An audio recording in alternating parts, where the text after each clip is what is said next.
Hello and welcome to the Lunchtime News this 19th day of March 2022. My name is Wadulo Arnold and I'll be giving you the news broadcasting live from Nile Avenue. Now to start off, government has earmarked 48.1 billion Ugandan shillings to ensure that Ugandans get the necessary information at the time of their convenience at no cost. This has been revealed during a meeting between the State Minister for Public Service, Grace Mary Mugasha, and a public service delegation from Azerbaijan in Kampala. Let's take a look. The concept is to make sure that if I enter into this room and I have a number of issues on services that I want to access, I enter into this room and access more than one services at a go in the shortest possible time. The Ministry of Public Service is to establish a one-stop integrated data service center with different government organizations to bring service closer to people. This, the State Minister for Public Service, Grace Mary Mugasha, says this will improve on service delivery to the public. More especially ministries and agencies to support us, to bring their services to our centers so that we can serve people very quickly. We are all insisting on service delivery, public sector transformation. We want to reduce the cost of doing business. The head of International Department, State Agency for Public Service, Abdul Aziz of Azerbaijan, assured the Ministry of more partnerships and service delivery. Let us bring together representatives of 11 government organizations and 30 private companies to provide more than 320 services. Azerbaijan is easy. This is the easy services. We simplified the public service delivery system. The Commissioner, Management Service at the Ministry of Public Service, Allen Kakama, says there is need to sensitize the public on the need to embrace the services offered. This is a new concept, therefore not everybody understood it, and we needed to do a lot of sensitization for government officials, for government agencies, ministries, and local governments. We have URA, that is the Uganda Revenue Authority. You can go there and get that is it IP whatever code. We have Uganda Investment Authority. We have URSB, that is registration of services of companies. A one-stop center at the Ministry of Public Service, Kasese, Arua, Lira, Jinja are so far some of the centers established delivering 320 services. Irene Faith Nantongo, UBC News. An environmental conservation law ought to be amended to effectively fend off illegal logging and reclaiming of wetlands as a shield for the Lake Victoria Basin's ecosystem. Framers of this regulation claim the current penalties and fines are the main problem in the legal framework that is escalating encroaching because they are seemingly not deterrent enough. According to Uganda Forest Information and Data, between 1990 and 2020, the country lost 1.7 million hectares of forest cover, an equivalent of 37.1% of the forests across the country. These are the details. In the 1990s, Uganda's forest cover was about 24% of the total land. However, due to the untamed land use practices, this has shrunk almost by half. We've seen forests being cut down to grow pineapples, and in numbers, they've really cut down a lot. Weak laws and anti-deterrent penalties continue to pose a challenge towards effecting averting of environmental degradation. Yes, we have been sentenced, pay 300,000 and goes back. Then that was not deterrent enough. You find him again encroaching the forest, cutting timber, digging the swamps. So if there is some reform, we need to reform our law to amend it such that the penalties, they are deterrent enough, such that they can scare those degraders. Fortunately, environmental conservation crusaders are now determined to have degraded forests restored. Situated in Buyaga Parish, Chanamkaga Sub-County, is a 40-hectare piece of land belonging to the Catholic Church of Buyaga Parish. On it is the ongoing tree planting activity overseen by adaptation to climate change in the Lake Victoria Basin. This has been almost the bare land without tree covers. The vegetation cover disappeared a long time ago. We are trying to restore by tree planting. And the species that have been selected here are the indigenous one. The purpose is not for sale of timber or wood that comes for trees, but for that trees to be there to provide ecosystem services to the community, to help to regulate the microclimate of this area. The community can benefit from pruning and thinning of the forest activities as a way of getting a sustainable way of having firewood within their homes. It's every person's effort to make sure that the environment is actually, that we should make sure that we try to improve on the environment. Uganda's tree cover rose from 9% in 2015 to 12% in 2017, a clear indication that, if scaled up, returns on investment will be immense. Reports show that every year, vegetation loss in the Lake Victoria Basin is between 30 to 70%. Dorcas Kimono, UBC News. Development, Ugandans have also been implored to wake up to the cause of conserving the environment by reducing on pollution on their own without being policed. The Commissioner of Water Resources, Planning and Regulation, Dr. Calist Tindimugaya, says that time is ripe for Ugandans to stop hiding behind poor enforcement of the legal framework for conservation, but act maturely to protect the environment for their own good. Dr. Tindimugaya was speaking at the sidelines of the pre-event activities to mark the Water Week. Hundreds of members of the public on Friday joined the Ministry of Water and Environment in observing activities to mark the Water Week. Activities that included marching, cleaning and clearing drainages in different parts of Nakawa Division were intended to hype awareness campaign for the importance of environmental conservation. Public engagement, however, revealed a petrifying status about water and sanitation. Right now we're having all our wetlands being destroyed.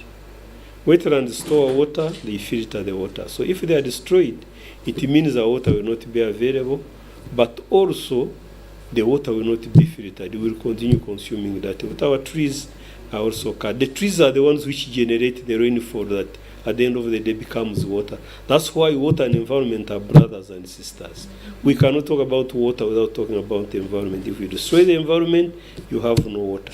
Describing the current status of the environment as a sick one, Dr. Tindimugaya blames it on the I don't care attitude of Ugandans, saying it has even contaminated the youngsters. First of all, Uganda has very good roads. We have very, very good roads. Actually, many countries come and run our roads. Our challenge right now is the enforcement of those roads. Why? Not because the roads are not clear, not because people don't know the roads, just because as Ugandans, we are used to that impunity. For example, one would ask, who is destroying the environment? Who is that person that is destroying the environment? And the people living around there, what have they done? We have also, people can actually exert pressure on their leaders. It is now 5 years since government embarked on this journey of observing the Water Week by carrying out a cocktail of events. This will climax on Sunday with an event to be presided over by the Vice President, Major Jessica Alupo. Dorcas Kimono, UBC News. Residents of Bukasa village in Wakiso district who were expecting to relocate to Seta Mukono after their land was taken over by the Inland Port Construction Program along the shores of Lake Victoria have been disappointed after they were chased away by security.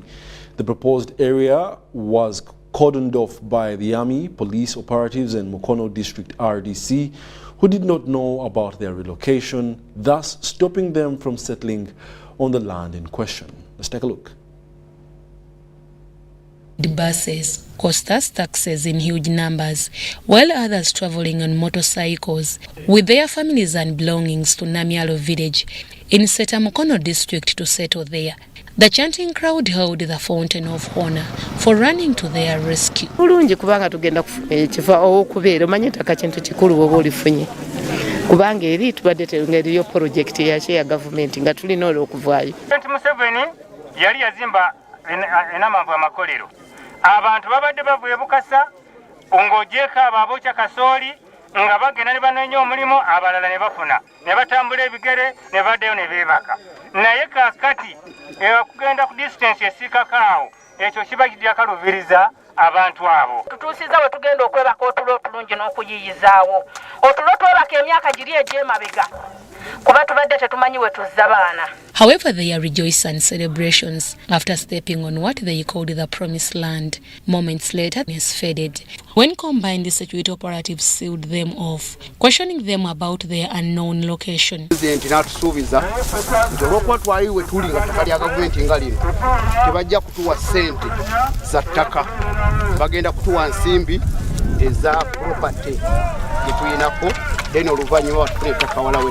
The leaders of the migrants, Womali Kalere and Sowedi Semakadde, were asked to meet the RCs of Mukono District Fatuma and Disaban Nabitaka to explain their invasion.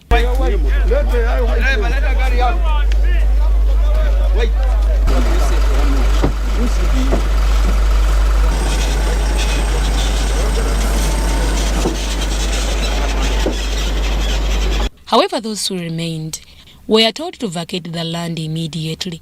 The troubled migrants were taken back to Wakasa in Wachiso district on orders of RDC Mukono district Fatuma and Disaban Nabitaka, who claimed that she was not aware of the presidential directive concerning their location. Abantu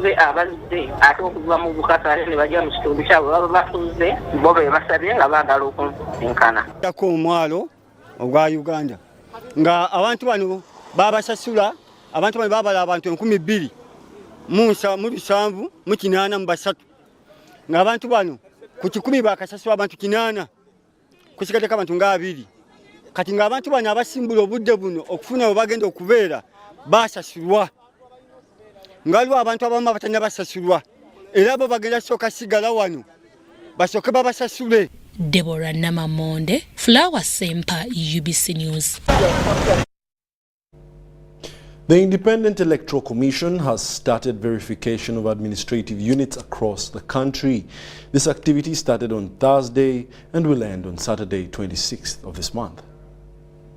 The spokesperson of the Independent Electoral Commission has said women councils and committee elections and administrative unit elections are intended to resolve issues surrounding the administrative units in Uganda for the lower government units such as village cell and parish or ward. In preparation for conduct of these elections, we had to go back and make sure that we engage the different stakeholders and harmonize our lists of administrative units. If you recall well, in 2018 we had about 60,000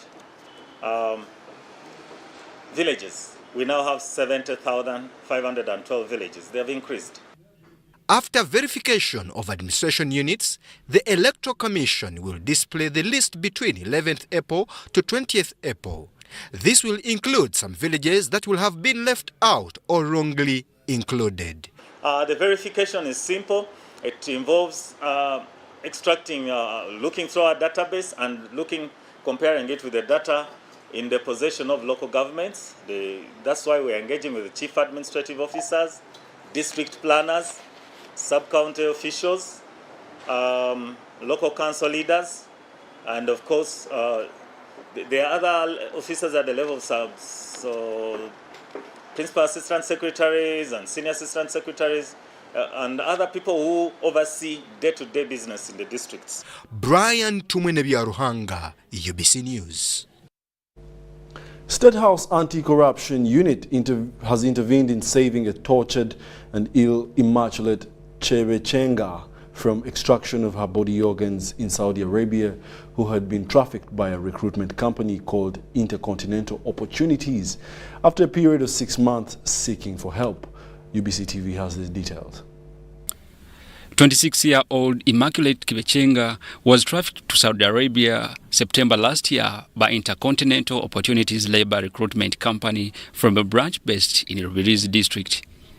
As most of the youth travel whenever they are aware of what they are going to do when they reach abroad based on the contract signed, it was not the case with Immaculate when she arrived in Saudi Arabia. Nalaba bosi wange ngapita ngamba mpe esimu yo nemuwa esimu yange nga simanyi nga ndaba tewali buzibu nze nemuwa esimu yange nangamba genda okole nemulekera esimu yange nengenda nentandika emirimu ate oluvannyuma nensanga mu simu yange ng'ebintu by'Oluwarabu nga sibitegeera. However, contrary to her expectations, her passport was confiscated on arrival. She was then subjected to constantly being forced to go to hospital for checkups, and yet she was not feeling ill. Without her consent, her employer picked her cell phone and installed an organ sharing app which informs other people using the application that the person is ready to trade their body organs. She became suspicious of the app and deleted it. This provoked her employer, who assaulted her severely to the extent that she sustained intense abdominal pain. Eyo app mulimu organ donation. Ku organ donation banyize organ donation ne banyiga ne batuuka agree ne bakkiriza. The employer then took advantage of her condition to take her to the hospital within the intention of harvesting her body organs. She was locked in a room where a knife-wielding man threatened to end her life if she turned down the doctor's appointment at the hospital the following day. Zonna zabadde mu Luwarabu ate Oluwarabu nze sirutegeera simanyi na kulusoma ne ndabamu nga Luwarabu ne mbabuuza ne mbagamba nze sigenda kusayininga bino ebipapula nga sibitegeedde ne bangamba olina okusayininga ne ngamba bwe kuba okufa leka naye sigenda kusayininga. As luck would have it, a kind person who had tapped the conversation of Immaculate's employer with the doctors secretly gave her a phone to call for urgent help, for she was said to die in the hours that followed. She immediately contacted her sister in Uganda, Ewan Nyamwiza Florence, who raised the matter with State House Anti-Corruption Unit. Anti-corruption teyatuula bakola butawera ne bachima ba directors abo basoka basamoninga, but finally they arrested them ne baba detaininga awo webalagira amaanyi nti they can work on basobola okukola obutawera balabe ng'omwana akomawo. Meanwhile, at the hospital, she was being injected with drugs in preparation for the removal of her body organs. She sounded an alarm that attracted a police officer. The medics and Immaculate's employer tried to convince the police officer that she was insane and being treated. However, the officer ordered the cannulas to be removed and took her to the police for safe custody. State House Anti-Corruption Unit intervened by calling the director of the company, Ali Mpungwe, to help with the investigations.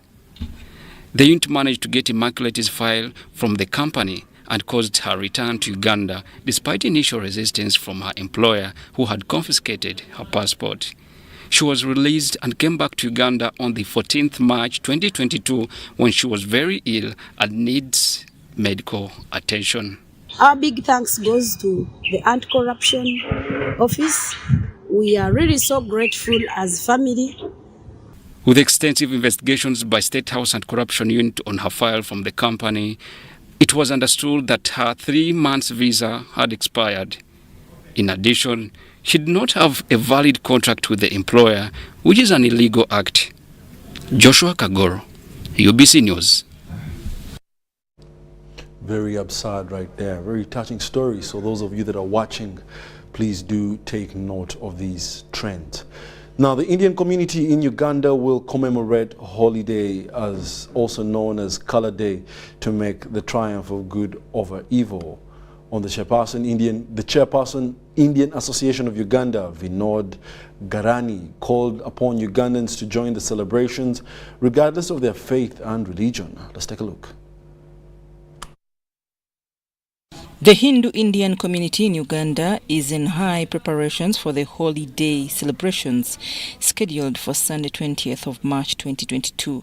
The day, which is also known as Color Day, will be celebrated by pouring color on each other by Hindu community to mark triumph of good over evil. Community is there. They are celebrating this festival here after the 2 years. Since we are having the suffering the COVID in the past 2 years, so people are aggressive to attend this function, and we are expecting the gathering of around the 3,500 to 4,500. The festival Holi is celebrating due to triumph on evil.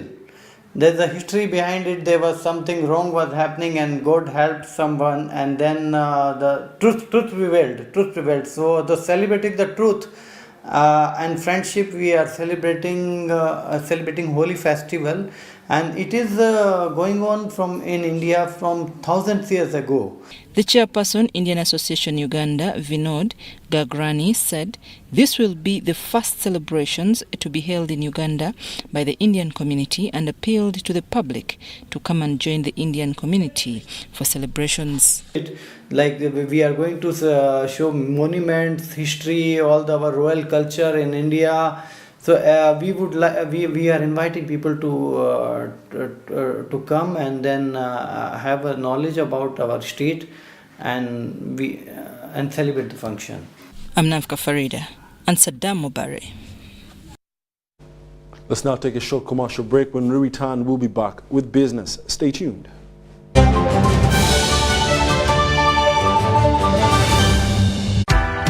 MBs are now bigger MBs only on MTN. When you load a daily band of 250 shillings, you no longer get 15 MBs, you get 30 MBs. For 500 shillings, you no longer get 40 MBs, you get 80 MBs. For 1,000 shillings, it's no longer 100 MBs, it's 180 MBs. Dial *150*10# or use the My MTN app to load bigger daily bundles only on MTN.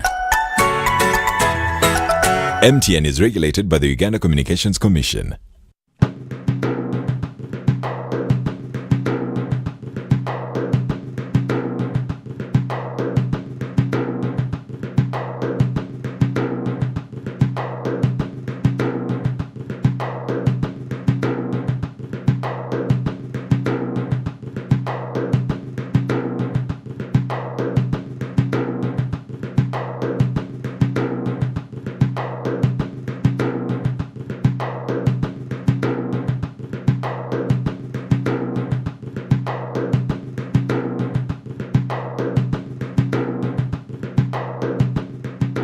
Get connected today with the My Airtel 4G smartphone and enjoy free data for 1 whole year worth 86,500 Uganda shillings. That's free 2 GB for the first month and free 1 GB for the next 11 months at only 250,000 Uganda shillings with free data for 1 whole year worth 86,500 shillings, making the effective price of the 4G phone 163,500 shillings only. Airtel, the smartphone network.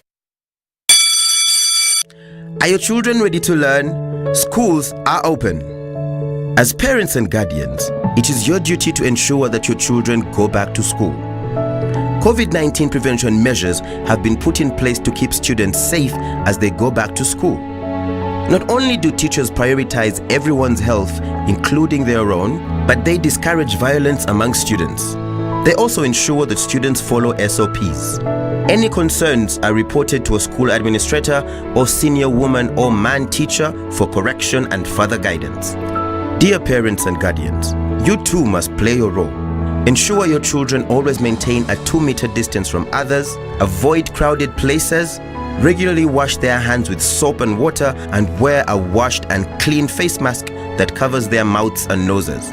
Please keep your children at home if they're feeling sick, and take note. In our effort to keep students safe, there are no visitation days or any other school visits allowed. Let's share knowledge, not COVID-19. This message is supported by the Ministry of Health, Ministry of Education and Sports, and UNICEF. Stay safe. There have always been hard times, but these days are harder than most. Everyone is hurting. Everyone needs help. But some among us are asking the question, what if we didn't have to go through life's hardest moments alone? What if we were in it together? And just by asking that question, he changed my son's life.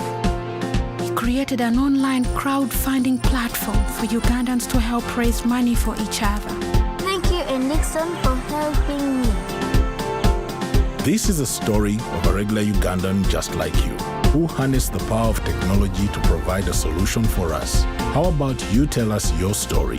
UG needs more of you.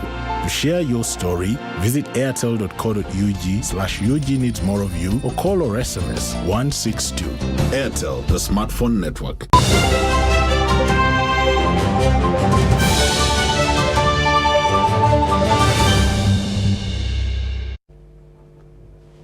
Welcome back. You're still watching the UBC Lunchtime News. We now take you to the world of business. The RDC of Makindye Division has told carpenters and furniture dealers in Nsambya to start preparing for their relocation to an unknown location in Chigo at the shores of Lake Victoria. It is alleged that the unknown piece of land in Chigo was given to the carpenters by President Yoweri Kaguta Museveni after Uganda National Roads Authority notified the carpenters to vacate the Nsambya roadside carpentry workstation earmarked for the extension of the Kampala-Jinja Express Highway. More details in this report. Government has embarked on its plans to construct the Kampala-Jinja state-of-the-art express highway. However, the construction of this Kampala-Jinja Express Highway will affect many people. Among them are carpenters along Zambia-Gaba Road, who Uganda National Roads Authority has already notified to vacate prior to the extension of the roadworks. To avoid running battles between union and the carpenters, President Museveni is reported to have offered land to these carpenters in Chigo, where they are expected to relocate soon. Ahead of their planned relocation to an unknown piece of land in Chigo, the carpenters have their new leadership, comprised of the chairperson and his vice, secretary, treasurer, among others. At a meeting attended by the Deputy RCC Makindye Division, Doreen Keita, she urged them not to fear losing out their jobs with the relocation, confirming a gazetted land for them at Chigo. Tanye entegeka za government. Tetwagala tugwautanye entegeka za mwe. Ema bagambye temuzanyira mu business. Temuzanyira mu sente za mwe. Muwulidde. So, tetwagala wabeereko akola ki? Okusikamugwa oba okuyimirira wakati anobusita bwe tutuuka eri tugenda kujjamu kasasiro yonna obutali ki n'abagambye omukulembeze agenda mu maaso abalala bakola ki kiba kitegeeza buli omu alina obuvunaanyizibwa bw'otuula abalala ne bagenda tovunaana ali akoze ki. UNRWA was represented by Edward Ntali, who advised the elected members not to mismanage the land property secured. Ebikadde bikoze eki tugenda na biki nabo bwe baneemamaaza ngera bwe twesitudde wano okujja obbalaba nti mugenda mu bukulembeze era tujja kudda nga babajjako obukulembeze. Emmanuel Kutesa, an official from State House, told carpenters not to worry and assured them of the president's concerns about their relocation. Twagalawo okuteekako oluguudo ekoze ekimwe kitegesoboka ate tubabagoba nti mugende gye mugenda babasengula mugende mu maka gammwe muzeeye ge yabazimbira. The election of their new leadership is aimed at resolving internal conflicts within their association, following the alleged embezzlement of over 100 million shillings by their former chairman, Saddam Muleke Moses, which was donated to them by President Museveni to add value to their works, and also former SACCO. Flower Simpa, Ivan Juko compiled the report.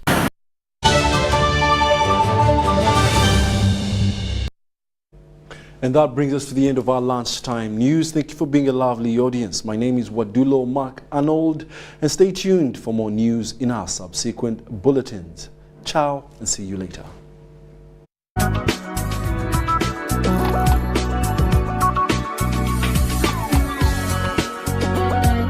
Get connected.